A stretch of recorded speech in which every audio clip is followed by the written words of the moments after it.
All right, David here with the McCown Company with another article.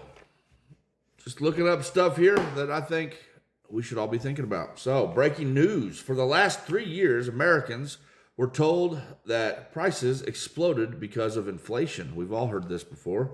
Supply chain issues and labor shortages. But now we have the receipts straight from corporate earnings calls showing what really happened.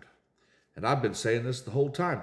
Your grocery bill went up 30%. Your rent skyrocketed. Gas hit record highs.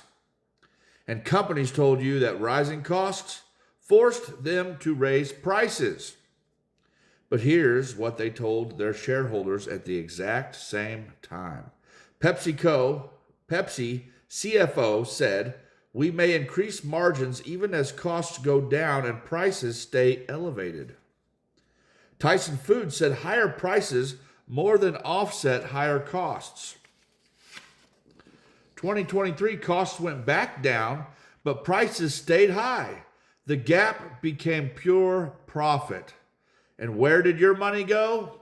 Research studies 22 major companies with 7 million workers. Shareholders gained 1.5 trillion in wealth. Workers got less than 2% of that, about $1 an hour.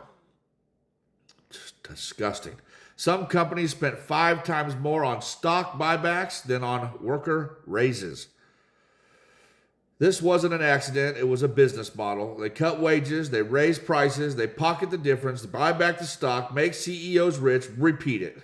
This isn't inflation. This is extortion. The biggest transfer of wealth from workers to corporations in modern history, and now you know why.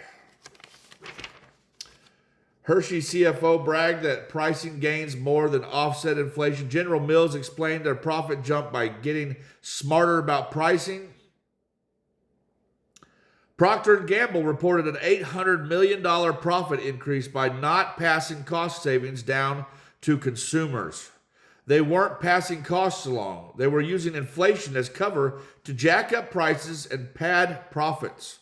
And the Federal Reserve backs it up. Before the pandemic, corporate profits drove about 11% of inflation. From 2021 to 2023, corporate profits drove 53% of inflation. In 2021 alone, the Kansas City Fed found 60% of inflation was pure profit taking. Here's the playbook.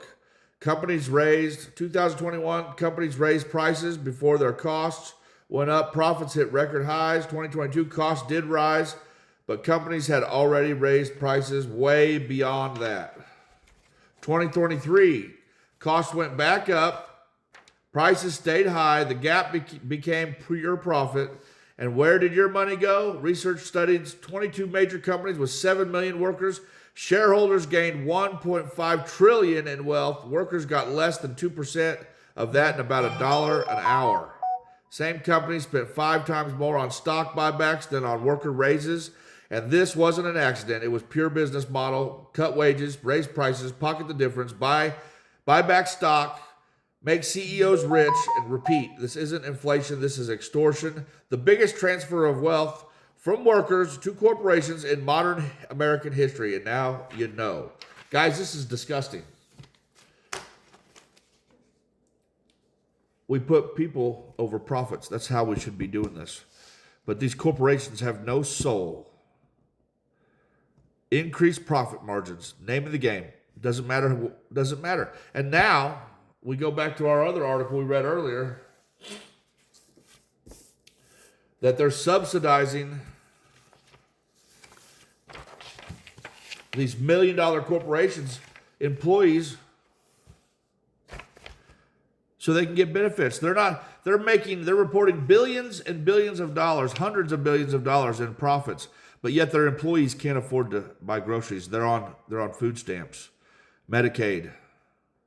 That means we're paying the bill. They're paying it too. They're getting taxed every check. You know, people that work a 40-hour week jobs full time need to be making wages that reflect that. And that's what would happen if we didn't have corporate entities that have no soul running this country and running the world. Instead, we need to get something in place that makes human profitability the main thing. Because what drives a strong country is strong, independent Americans. This system is breaking us down to where everybody's dependent on the system. Even people working 40 hours a week. Guys, you guys got to wake up and get mad about this. You got to quit sitting around and thinking everybody's going to do it for you. We got to take this country back. We've got to band together and get loud and proud about this. Pick up our phones, call our representatives, get registered to vote if you can. It's vital, guys. Have a great day. See you on the next one.